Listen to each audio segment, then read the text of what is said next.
Bienvenue sur Top Invest, la chaîne des top d'investissement. Ici, on parle essentiellement d'entreprises de qualité. Avons-nous une opportunité d'investissement sur Valeo? C'est la question à laquelle on va essayer de répondre en se basant sur les résultats financiers de la compagnie. Je rappelle que ceci représente uniquement mon point de vue et non un conseil d'investissement. Et comme d'habitude, je me réserve le droit de me tromper. Donc, Valeo a publié ses résultats financiers ici, je pense que c'était hier, ou je pense bien.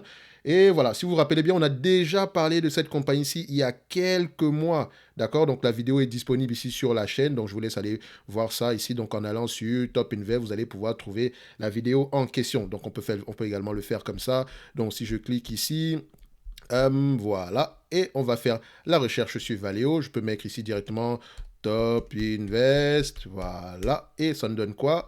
On a une vidéo sur Top Invest, on va sur vidéo et on trouve directement la vidéo sur Valeo. Ok, donc je n'ai pas regardé la vidéo sur il y a quelques temps ici parce que voilà, je me suis dit, bon, autant mieux commencer avec, voilà, comme si je regardais la compagnie pour la première fois, ok, mais je me souviens qu'à cette époque-là, Valeo était aux alentours des 18 euros, ok, et que voilà, selon notre analyse ici, voilà, c'était une compagnie ici qui pouvait nous intéresser aux alentours des, si je ne me trompe pas, aux alentours, voilà, la valorisation était aux alentours des 22 euros par là. Donc on avait travaillé avec ici avec un revenu de 19 milliards 500, un nombre d'actions de 242 millions d'actions, on avait 242 millions d'actions, 3,5 milliards en termes de dette nette, ainsi qu'un free cash flow de 3% et un PER de 15, ok?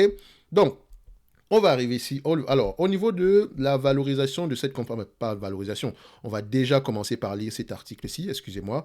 Donc, je vois ici que le PDG était sur le plateau ici de Good Morning ici sur la chaîne, je pense bien, c'est BFM Bourse. Donc, allez-y, écoutez ce qu'il a dit, l'intégralité ici. Mais ce qu'il a mentionné dans l'affaire, c'est qu'ils ont des contrats et ils ne peuvent pas répercuter les prix aussi rapidement. Donc, c'est-à-dire que lors de la renégociation de ces contrats-là, ils vont devoir augmenter les prix. Donc, ça va se voir se jouer ici au niveau de la renégociation des prix. Donc, c'est pas quelque chose d'assez certain. Ok, mais voilà, ça reste je pense que la première fois c'était un business assez correctement géré, donc on a à peu près au même prix que la dernière vidéo ici. Alors, qu'est-ce qu'on peut dire ici aujourd'hui pour Valeo? Donc, je vais d'abord lire cet article-ci, après on va remplir les rapports financiers, on va terminer par l'évaluation de cette compagnie-ci. Donc, les marges du groupe ont été pénalisées par l'inflation l'an passé et les objectifs prévus pour cette année déçoivent. Les équipementiers automobiles ont vécu un millésime très compliqué en 2022, contrairement aux constructeurs. Ils possèdent moins de leviers pour élever leur prix. Donc, pour élever leur prix, leurs tarifs étant contractuellement définis, ce qui les oblige à négocier avec leurs clients. Il en ressort une moindre capacité de répercuter l'inflation de leurs coûts. Donc, par rapport à l'année, donc ils ne peuvent pas le répercuter aussi rapidement. Donc, c'est généralement en retard. D'accord? Donc, Valeo n'a pas été épargné. L'ex-locataire du CAC 40 qui a publié ses résultats financiers, ses résultats annuels jeudi soir, a vu sa marge opérationnelle hors contribution des sociétés mise en équivalence se contracter de 80 points, donc à 0,8 ici au titre de l'année 2022, et tomber à 3,2% en un peu moins que les 3% attendus par les analystes. L'inflation nous a coûté au point un point de marge, a expliqué le directeur général du groupe Christophe Perilla sur BFM Business ce vendredi, soulignant que l'impact de l'inflation non répercuté aux clients s'était élevé à environ 200 millions d'euros. Donc, sur les autres lignes des comptes, le chiffre d'affaires a progressé de 16% en données publiées et 9% hors effet de change et de périmètre pour atteindre 20 milliards d'euros, malgré des volumes encore pénalisés par la pénurie des semi-conducteurs. L'activité a été soutenue par les systèmes d'assistance à la conduite et au stationnement, dont ADAS, en abrégé ADAS, en croissance comparable de 29% pour la première moitié, je pense bien, on dit pour la première monte et les dispositifs de propulsion électrique haute tension en croissance de 34%. Bah, je ne sais pas ce que ça veut dire la première monte à la fin de la journée. Bon, pour améliorer son vocabulaire également, qu'est-ce qu'on fait? On va regarder ici qu'est-ce que ça signifie. Alors, est-ce que Google nous donne une signification ici par rapport à la première monte?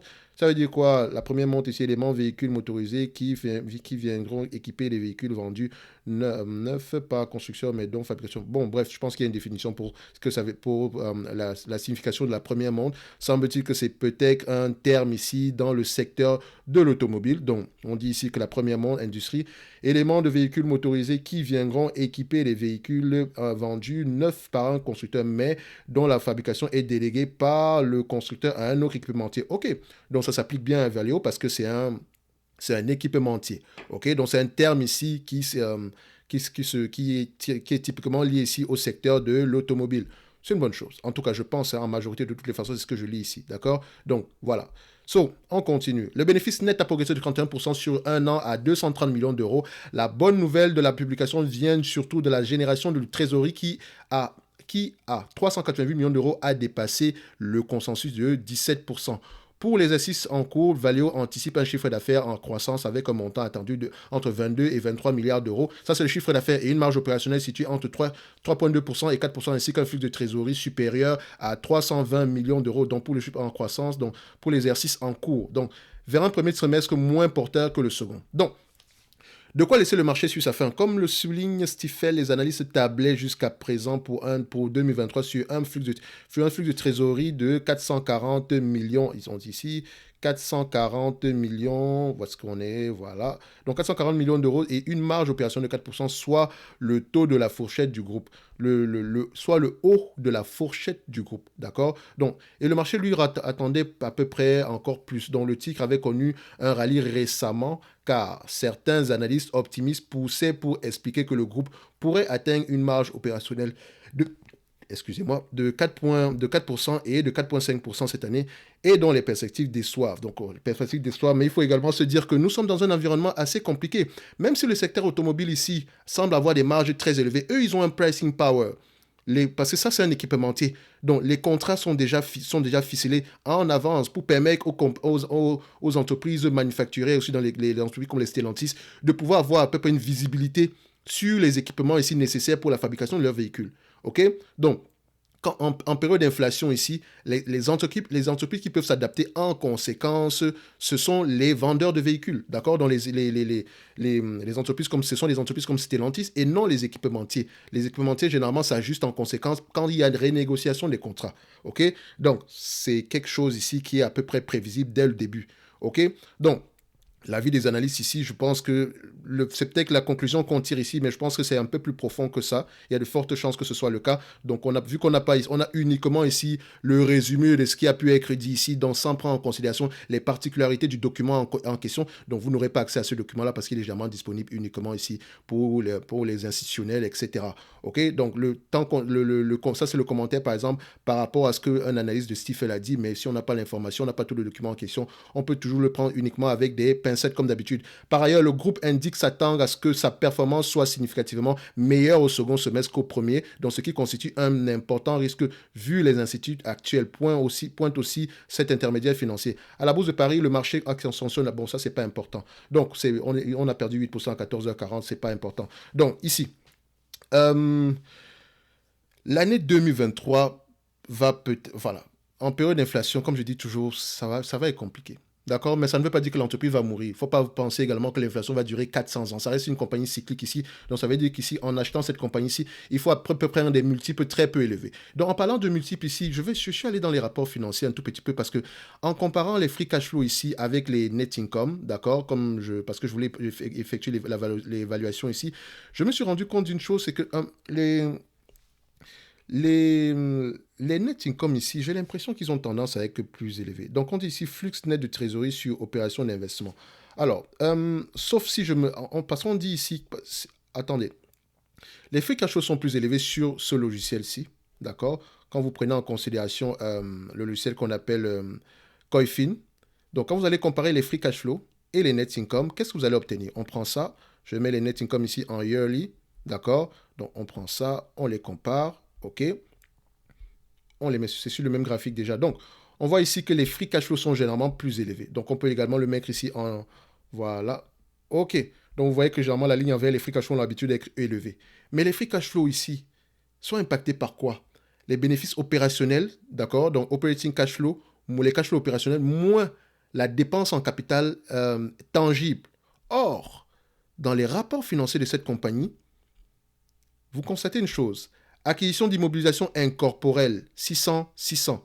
D'accord? La précision ici, vous pouvez le faire, vous pouvez aller vous débrouiller pour ça. D'accord? L'acquisition d'immobilisation corporelle, 800.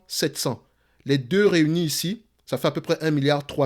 C'est à peu près la charge sans effet sur la trésorerie. Donc, ça dit que c'est à peu près la dépréciation d'actifs ici. Donc, l'acquisition d'immobilisation incorporelle ici est une dépense en capital. C'est une dépense en capital. Or, ces logiciels-ci prennent uniquement en considération la dépense en capital d'actifs sur les actifs sur les actifs tangibles. Donc, faites attention uniquement ce qui prend en considération l'immobilisation corporelle. Donc, en prenant en considération les free cash flow ici, faites attention, ils ne sont pas justes.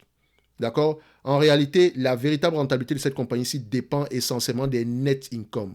Donc, on va se baser sur les net income ici. D'accord? Donc, on peut voir ici que si on prend les deux ici réunis, ça fait à peu près 1,486 milliard.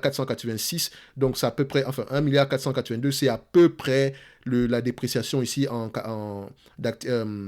la dépréciation ici, donc c'est à peu près la valeur ici qu'on a dépréciée dans la dépréciation qui est une charge non financière, mais qui sert généralement ici à peu près financer la dépense en capital.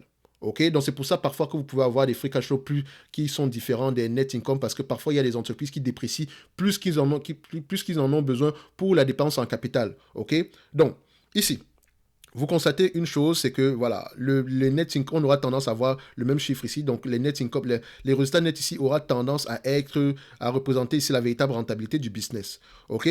Si on est d'accord sur ce fait-là, alors on vient ici au niveau des marges des free cash flow, des marges de net income. Au niveau des marges de net income, vous allez voir ici que c'est une entreprise qui aura tendance à souffrir cette année-ci.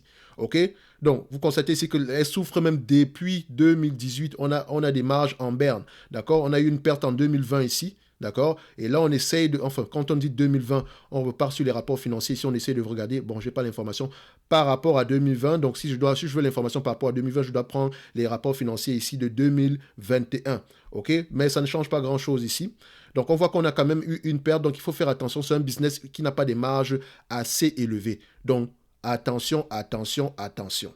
Maintenant, généralement, j'utilise généralement ici la médiane, d'accord, en me disant ceci. L'hypothèse ici sous-jacente au niveau de l'utilisation de cette médiane, c'est que quand on prend l'historique des marges de la compagnie, d'accord, dans un environnement où le business model, la croissance du business ici est stable, d'accord, et que les marges passées puissent représenter ici les marges futures à peu près, sans prendre en considération l'augmentation de quoi que ce soit, on peut avoir ici 3,22%, 3,27% ici en termes de marge nette.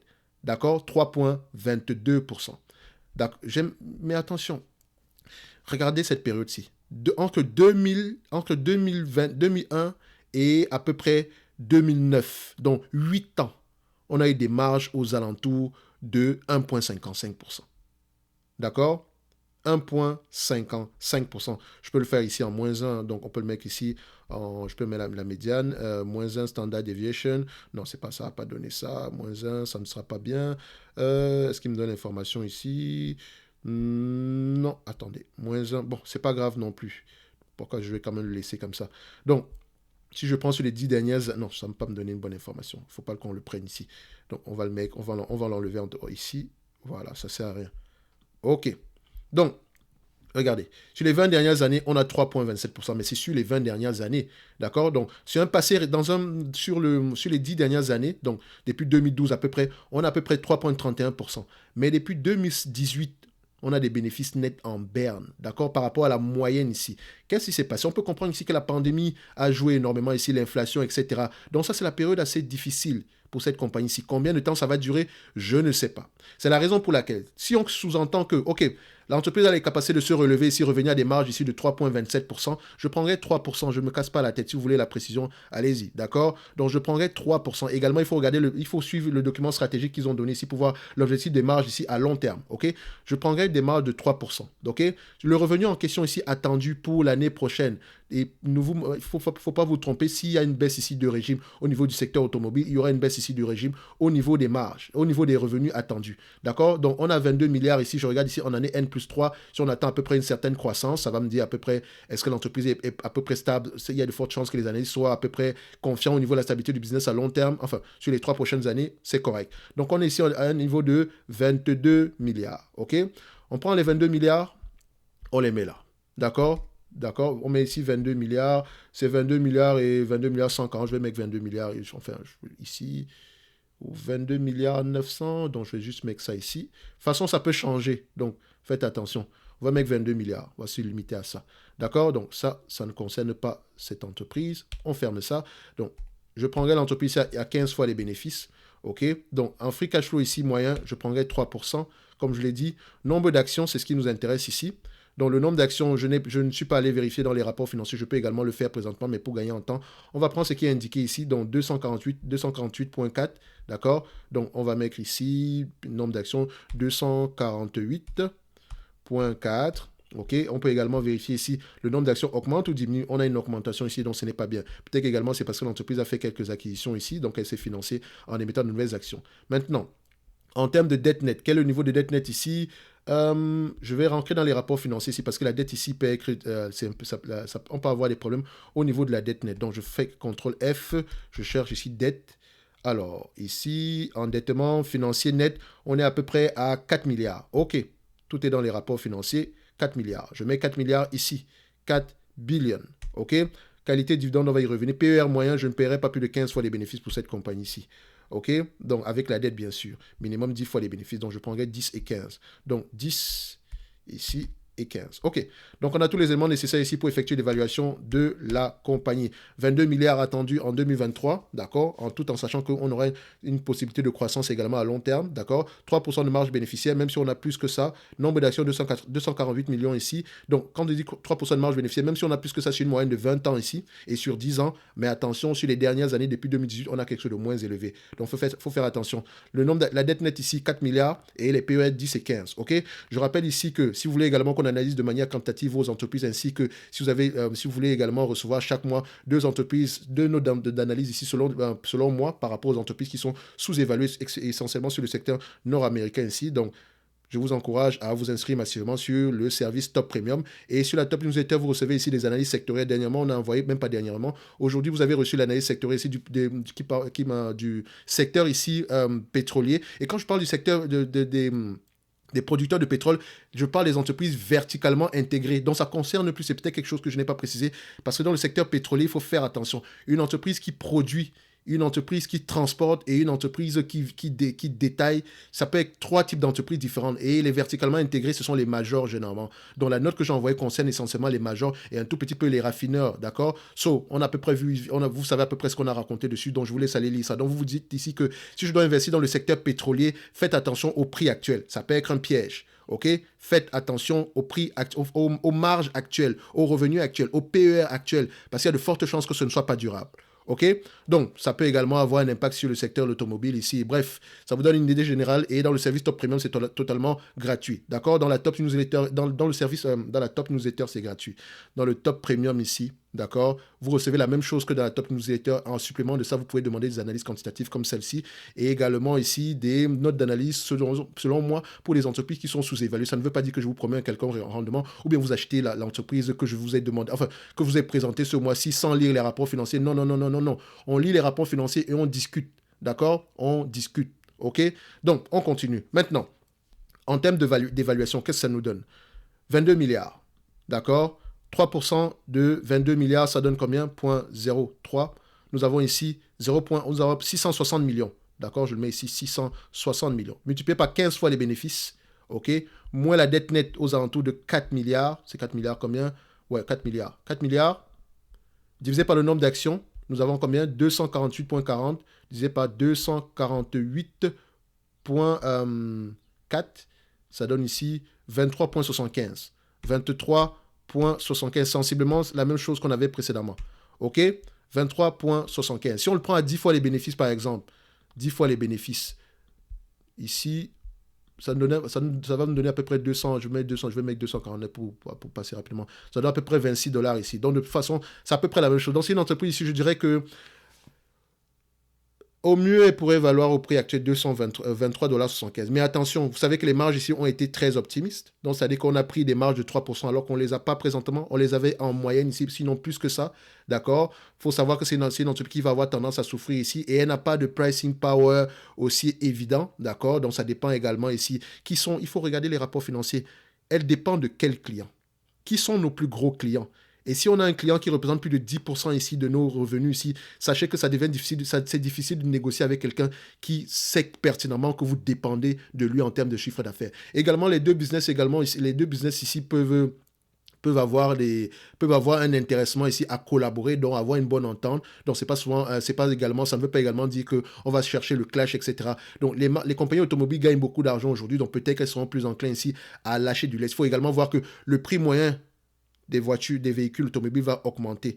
Tout simplement parce que avec les voitures électriques, etc., ça coûte plus cher. Donc le prix moyen des voitures va augmenter. OK? Donc 23,60 €, c'est mon prix ici. D'accord? En date d'aujourd'hui, on pourrait se dire que l'entreprise est légèrement sous-évaluée. Si elle vous distribue la totalité des bénéfices nets attendus en moyenne par rapport au prix d'acquisition, par rapport au dividende, au rendement, enfin, excusez-moi, à la capitalisation boursière actuelle, vous avez un rendement de 13%. Donc, ça peut être intéressant ici si elle a l'intention de rembourser la dette. D'accord? Ici, présentement, par rapport à l'allocation du capital, qu'est-ce qu'elle fait avec cet argent-là? En majeure partie ici, on peut se dire qu'elle utilise cet argent-là pour... Voilà, elle ne rembourse pas la dette à peu près. D'accord? Il y a beaucoup de dépenses en capital ici. Il faut regarder pourquoi. D'accord? Je vois est-ce que la dette a augmenté drastiquement ici. Ça m'intéresse également de savoir pourquoi. Qu'est-ce qu'elle fait avec cet argent? Quelle est la politique d'allocation du capital ici? Est-ce qu'on a l'intention ici de rembourser la dette? OK? Donc, quand on regarde ici le niveau d'endettement par rapport à l'EBITDA, qu'est-ce qu'on retrouve? On a à peu près 2,8 fois ici. Pour une compagnie automobile, c'est très, très cyclique. Donc, faites attention. Ce sera peut-être intelligent de rembourser de rembourser cette dette-là. OK? Donc, ici également, si vous êtes très pessimiste, est-ce que vous voulez l'évaluer et que vous voulez l'avoir ici à un prix assez intéressant, je vous dirais peut-être acheter à la moitié du prix actuel, vu que c'est assez cyclique. Mais de toutes les façons, en date d'aujourd'hui, pour quelqu'un qui paierait cette entreprise ici, voilà, c'est juste correctement évalué. D'accord? Juste correctement évalué et vos opportunités ici dépendent du remboursement de la dette. Maintenant, à vous de voir au niveau de l'allocation du capital si c'est le cas. OK? Donc, on va se donner rendez-vous ici sur la prochaine vidéo. Comme d'habitude, je me réserve le droit de me tromper et les liens vers le service Top Premium ainsi que la Top Newsletter sont dans la description de la vidéo. Merci.